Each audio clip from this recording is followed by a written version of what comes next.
Hello అండి. 6 important Subrahmanyeswara స్వామి టెంపుల్స్‌లో నేను చెప్పబోయే లాస్ట్ టెంపుల్ అండి. పలముదిరి చోలై. నాకు తెలిసిన కొన్ని విషయాలు నేను మీతో షేర్ చేస్తానండి. తమిళనాడులోని మదురై సమీపంలో ఉన్న పలముదిరి చోలై మురుగన్ ఆలయం సుబ్రహ్మణ్యేశ్వర స్వామి యొక్క 6 పవిత్ర నివాసాలలో చివరిది. జ్ఞానాన్ని పరీక్షించే అవయర్ మురుగన్ కథ ఈ క్షేత్రం యొక్క ప్రత్యేకత. ఇక్కడ స్వామి తన భార్యలు వల్లి దేవసేనలతో కలిసి కొలువై ఉన్నారు. పలముద్ర చోలై స్థల పురాణం. అవయర్ కథ. అవయర్ పరీక్ష. ప్రసిద్ధి తమిళ కవయిత్రి జ్ఞాని అయిన అవయర్ ఒకసారి ఎండల్లో ప్రయాణిస్తూ అలసిపోయి పలముదిరి చోలై ఒక నేరేడు చెట్టు కింద విశ్రాంతి తీసుకున్నారు. బాలుని ప్రశ్న. ఆ చెట్టు మీద ఉన్న ఒక బాలుడు మురుగన్ స్వామి అవయర్ను చూసి, అవ్వా నీకు పండ్లు కావాలా లేక సూడి పండు కావాలా, అంటే వేడి పండు లేక కాల్చిన పండ్లు కావాలా చెప్పు అని అడిగాడు. అవయర్ అయోమయంలో పండ్లు అంటే పండు మాత్రమే, వేడి పండ్లు అంటే ఏమిటి అని అవయర్ అనుకున్నారు. నాకు వేడి పండ్లు కావాలి అని ఆమె బాలుణ్ణి అడిగారు. స్వామి లీలలు. బాలుడు చెట్టు కింద కదపగా నేల మీద పడిన పండ్లకు అంటుకున్న ఇసుకను దులపడానికి అవయర్ ఊదారు. ఊదటం వల్ల నోటి నుండి వేడి గాలి వెళ్ళటం. అప్పుడు బాలుడు ఇవే సూడి పళ్ళు, వేడి పండ్లు అని ప్రశ్నించాడు. నిజస్వరూపం. తనకంటే జ్ఞాని ఎవరూ లేరనుకున్న అవయర్ ఆ చిన్న బాలుడు మురుగన్ జ్ఞానానికి ముగ్ధురాలై తన అహంకారాన్ని వదిలేశారు. ఆ బాలుడు మురుగన్ స్వామిగా రూపం దాల్చి ఆమెకు దర్శనమిచ్చాడు. ప్రత్యేకతలు. ఈ క్షేత్రంలోని నేరేడు చెట్టు సాధారణంగా జూలై సెప్టెంబర్లో కాకుండా అక్టోబర్ నవంబర్ కంద షష్ఠి సమయంలో ఫలాలు ఇస్తాయి. ఇది ఒక అద్భుతం. దీనిని సోలమలై అని కూడా పిలుస్తారు. పలముదిరి చోలై తమిళనాడులో గల మధుర మీనాక్షి అమ్మవారి దేవాలయానికి 19 కిలోమీటర్ల దూరంలో కలదు. 6 సుబ్రహ్మణ్య క్షేత్రాలు అంటే 6 పడై వీడుల్లో ఈ క్షేత్రం మూడవదిగా చెప్తారు. సుబ్రహ్మణ్యేశ్వర స్వామి క్షేత్రం కొండపైన ఉంటుంది. కొండ కింద ప్రఖ్యాత వైష్ణవ క్షేత్రం అలగార్ కోయల ఉంటుంది.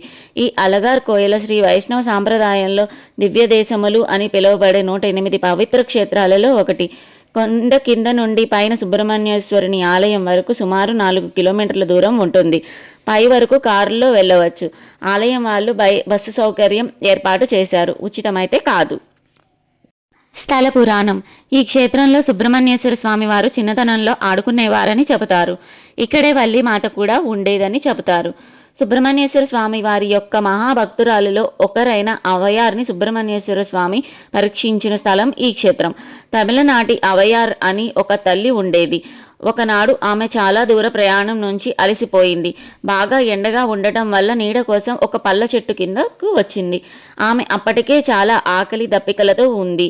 ఆ చెట్టు మీద ఒక చిన్నపిల్లవాడు అవయార్ని చూసి పళ్ళు కావాలా అని అడుగుతాడు.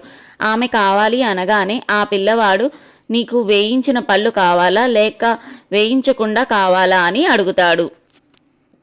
ఇతనెవరో మరీ తెలియని వాడిలా ఉన్నాడేమిటి, పళ్ళలో వేయించినవి కావాలా అంటాడేమిటి అనుకొని పిల్లవాడితో మాట్లాడే ఓపిక లేక వేయించిన పళ్ళు ఇవ్వమంటుంది అవయార్. వెంటనే ఆ పిల్లవాడు చెట్టును బలంగా కుదిపితే కొన్ని పళ్ళు కింద మట్టిలో పడతాయి. అవి తీసి ఆమె మట్టిని దులపటం కోసం నోటితో ఊదుతుంటే అవి నిజంగానే వేడిగా వేయించినట్లు భావం కలుగుతుంది ఆమెకు. అప్పుడు వాటిని ఊదుకుంటూ మట్టి తొలగడానికి పళ్ళను తింటుంది.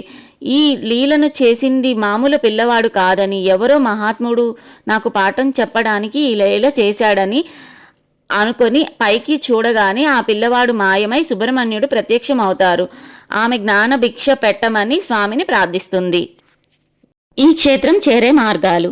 రోడ్డు ద్వారా చెన్నై నుంచి 450 కిలోమీటర్లు, బెంగళూరు నుంచి 470 కిలోమీటర్ల దూరంలో ఉన్నాయి. అనేక తమిళనాడు ఆర్టీసీ బస్సులు నడుస్తాయి. రైలు ద్వారా చెన్నై నుంచి మదురైకి ఎన్నో రైళ్లు నడుస్తాయి. ఉదాహరణకి వైగా ఎక్స్ప్రెస్ చెన్నైలో మధ్యాహ్నం 12:45కు బయలుదేరి మదురై రాత్రి 8:50 చేరుకుంటుంది.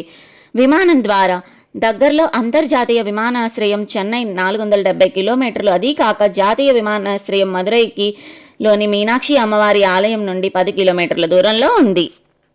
వసతి సదుపాయాలు. ఈ క్షేత్రం మదురైకి దగ్గర ఉండటం వల్ల వసతి ఏర్పాటు మదురైలోనే చేసుకోవచ్చు. మదురైలో ఎన్నో హోటళ్లు ఉన్నాయి. ఆలయంలో ఆర్జిత సేవలు. ప్రతిరోజు స్వామివారి శక్తి ఆయుధానికి అభిషేకం జరుగుతుంది. దీనికి కొంచెం దూరంలో టికెట్ ఉంటుంది. మనం కూడా పాలు, తేనె మొదలైన వస్తువులు తీసుకువెళ్తే వాటితో కూడా స్వామివారి శక్తి ఆయుధానికి అభిషేకం చేస్తారు. ఈ రోజుతో నేను 6 ఇంపార్టెంట్ సుబ్రహ్మణ్యేశ్వర స్వామి టెంపుల్స్ గురించి చెప్పానండి. నేను ఏమైనా తప్పులు చెప్పుంటే క్షమించండి. అలాగే నా ATM 1009 ఛానల్ని లైక్, షేర్ అండ్ సబ్స్క్రైబ్ చేయండి. ప్లీజ్ మర్చిపోకండి.